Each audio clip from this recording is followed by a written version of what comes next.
Hello, this is Jenny from Designs with Paper. Thank you so much for stopping by my channel today. I have an art journal video for you today, and I will be using some rice papers that I purchased from, I think it's pronounced Charotino, and I will link that website down in the info box below. So I purchased this rice paper sheet of backgrounds, and then I purchased this page of ephemera, and they're kind of Paris and French themed. I purchased 2 sheets of photographs, one of girls, one of boys, females, males, whatever.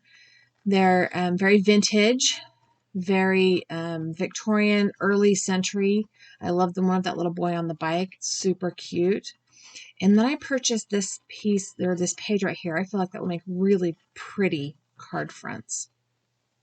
The one I will be working with today is this blue page here with the phonograph. I have also chosen this picture frame for the ephemera, a little photograph to go inside it. I also picked out this little piece that looks like some washi tape or paper tape, a little stamp, and a kind of postcard. And I will be using my waffle flower ink blending mat to blend the edges of this rice paper. I'm going to use my archival ink so that it is waterproof and a blending brush. And I will speed this up because there is nothing less tedious than watching me ink the edges of this, except maybe watching paint dry. However, I do want to add a little bit of distressing or vintage. I'm not sure which word makes that a verb. I want to make it look a little more vintage with the distressed or faded out edges. And I don't do a lot of vintage pages, but they're so pretty, so I really should do more.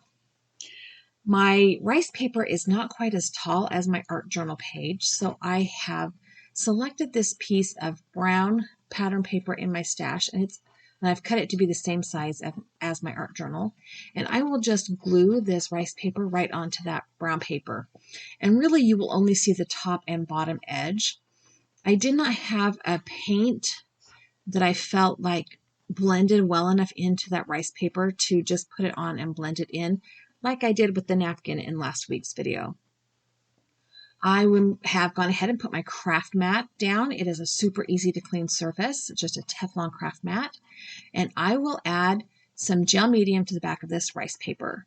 This is the adhesive I'm going to use on my art journal page today. And I have this 1-inch brush. It's a flat brush that I use to adhere the gel medium. You need to be aware of one thing. If you are using liquid or gel medium, make sure you wash your brush really, really well. If you don't, the bristles will stick together, then your brush doesn't work anymore. Yeah, I'm on my 3rd brush. Okay. I have added the background page to my brown craft paper, and I decided to go ahead and put a layer of gel medium over the top of it in case I decide later that I need to do some ink smudging or blending on the top of it. Just kind of makes it non-porous. And I have dried that with my heat tool, and it's all dry and everything's cleaned up, and I don't have any more gel medium on my fingers because, you know, that makes me wiggy. And now I need to decide how to put my ephemera pieces down on this art journal page. And I have decided to put everything down in that bottom right-hand corner, kind of make a little collage out of it. And I'm going to layer them with the picture in the front and all of the other things kind of into the back, except for that little postage stamp, which will also be right on the front there. And the little piece of washi tape, it like disappeared. I'm not kidding you. It took me 5 minutes to find it because somehow it had gotten pushed underneath my guillotine trimmer that's on the far right-hand side of my desk. I literally cleaned everything up looking for that little piece of paper. Craziness. Okay, one thing I decided I also needed to do was add some more background to this page, and I have pulled out the Stampers Anonymous and Tim Holtz stamp set, and I will be using the postage cancellation set, the flower swag, maybe the text, just to add some more detail. I have this archival ink. It's a cornflower blue, I think is the name of it, and it is very nearly the same color blue as that paper. Now you can tell that the rice paper is been colored blue, and it has kind of a wood grain pattern. It also has some music notes and some flowers around the edge. And I am just taking these stamps to add just a little bit more, another layer. And the blue is just barely darker than the paper itself, so it doesn't really jump out at you. I'm trying to remember to do things as a visual triangle, and the one up in the top left hand corner you couldn't see really well, so I added a fourth one down there to the bottom left. I am going to use this swag. It's kind of a flourishy swag, and I will be putting that in the bottom right hand corner, the top right hand corner, and then over in the middle on the left to create that triangle. And it kind of is creating the hey look at me pointing toward the center of the page. It does go off of the rice paper onto that brown pattern paper just a little bit. The good thing, awesome thing about red rubber stamps is you get such a great stamped image almost every time. You can't really see what you're doing like with a clear photopolymer stamp, but you get a really nice stamped image with red rubber stamps. They're etched so deeply that you really get a nice stamp. I'm just pushing this down, making sure that I get enough pressure on all sides of the stamp. And like I said, you can barely see it. The ink is really not that much darker than the paper, which is what I was going for when I chose this ink color. I could have chosen some other color of ink if I wanted it to be more. I have like a darker blue I could have used, like a cobalt, but I like this cornflower.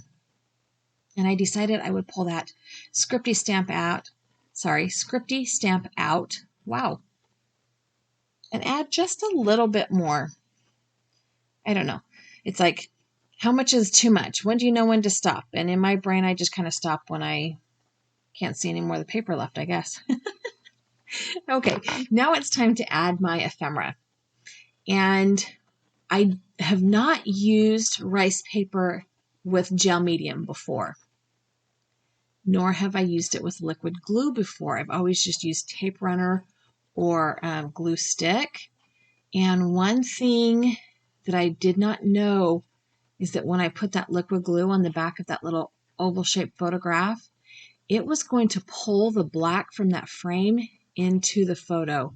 So it kind of made the picture a little bit wonky and weird.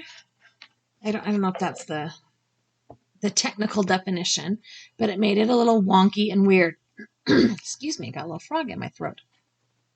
So after I put the gel medium on the back of this frame, and I used liquid glue on the oval part because it was so tiny, I didn't think there was any chance I was going to be able to get the gel medium on the back of that.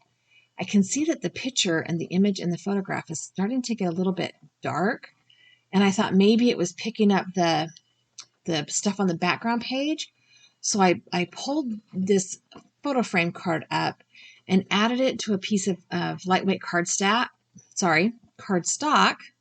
and put it back down on the page. And that did help a bit, but probably I should have put the oval picture on a piece of lightweight pattern paper, cardstock or printer paper even, and then put it down, because I think it was more the black of that oval background and the fact that rice paper is so translucent. If you hold the rice paper up to the light, you can almost see through it. It's not really as opaque as a regular piece of paper. So now that I've got this dried off, I'm going to go ahead and cut it down and add it back to my art journal page. It does make it a little bit thicker than the other elements on the page, and I will have to go back through and ink blend the edges just a little bit. And for real, I should have sped this up, y'all, because second on the list of not interesting things to watch after paint drying and ink blending is fussy cutting. For real. I could have edited that out and you would not have had to sit here and watch that for the last 30 seconds.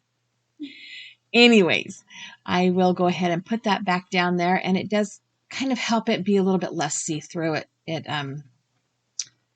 didn't really save the photograph that much, but it prevented it from getting worse. There we go. It was kind of a preventative measure. And I'm just using the ink that's left in my blending brush to go back over those edges. So I'm going to use the matte gel and put that right back down in the same place and move on with the rest of my ephemera.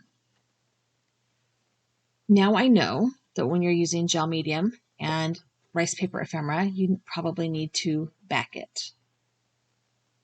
I've never used rice paper with my ATG gun though either. I think I've only used it with the Hobby Lobby. I wonder how that would work. I don't know. The Hobby Lobby tape runner adhesive. So there I have the little card, and I should have put it down first. For some reason in my brain, the picture frame had to be first, and I don't know why that was, but since this is going in the back, it should have totally gone down first. So now I have to kind of fidget with it. Gratefully, the gel medium doesn't dry super duper fast. There is a little bit of working time in it, like with most liquid mediums, and I can go ahead and get that put down just right there where I want it. The next piece that's going to go on is the postage stamp. And like the little piece of washi tape ephemera before, it also did a little disappearing act, and I had to go figure out where in the world it had gone on my desk. I had to chase it down, and it was underneath the gel medium, if you can believe that. Yeah. So I need to have a little bowl to put on my desk to put the little ephemera pieces in it. And believe it or not, I have two. I have two trays on my desk, and they keep collecting pieces. And so now I need a third piece or a third tray that is empty except for the whatever I'm using right this minute, right? I don't know. Or I just need to clean my desk. That's probably the real answer, is I just need to clean my desk. I have that washi tape on, and now I have found my postage stamp, and I am going to adhere that right there in the middle of that card, right there on the left-hand side of that portrait. And it's looking really pretty. I like how it's turning out. I will go ahead and put my gel medium away and get my brush in the water pot on my desk so that it can be cleaned out. I do not use the same water pot for the gel medium as I do for my watercolor and acrylic paintbrush cleaning. I don't want to get that adhesive in my paintbrushes at all. That would be detrimental to my nice paintbrushes. And I left this part in here to show you how easy this craft mat was to clean up. It's a Teflon craft mat. This is the Ranger one, but I'm 100% sure that if you bought those Teflon oven liners, it would work exactly the same, because I think that's kind of what this is. It just has the Ranger name on it. But I just took a baby wipe, wiped up all the gel medium, and then took my microfiber towel right there and wiped up, and it's done, perfectly clean. The top corner of that card is not down all the way, and I was okay with that at the beginning, but then I thought, well, this is such a thin paper, and if it got pulled up, it's not like it's cardstock, it might rip. So I went ahead and added a little bit of Tombow glue behind that, and even though you can see it right there a little bit because it's white, Tombow glue does dry clear, and you won't be able to see it when the page is dry. So I have now printed out a quote using my label maker. I have seen a number of art journal creators using label makers for their quote, and I had never done it before. I'm not sure why, but today I did.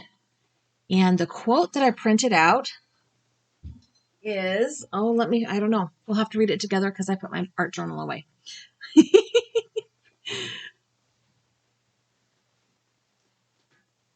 Okay, here it is. The quote that I put on this page says, "Funny how a melody sounds like a memory." It's, again, one of the quotes that I found on my Pinterest board. Anytime I come across a quote when I'm perusing Pinterest during Taekwondo lessons or piano lessons, I add it to my Pinterest board. And then when I need something for an art journal page, I go right there to find it. So now it is time to adhere this pattern paper and my art journal page into my art journal book. And I will be using this tape runner that I got from Hobby Lobby. Okay, this tape runner is really, really strong. I like it. The only downside to it is there's no do-overs. Like when I use my ATG gun, if I need to peel the paper up, right after I've put it on and kind of reposition it, I have a couple of minutes. Now, once it's been down on there, the papers have been put together and kind of adhered and given a second, it's not coming off. The ATG is really strong. But for the first few seconds, I can readjust if I need to without damaging anything. I am just going to burnish the back of this page so that I'm not smearing anything on the front that might not be all the way dry. And this is my art journal page for today. I would really appreciate it if you would give me a thumbs up or a thumbs down, if you would subscribe to my channel, and hey, maybe even recommend my channel to somebody else. Thanks so much for stopping by. I hope you have a great day.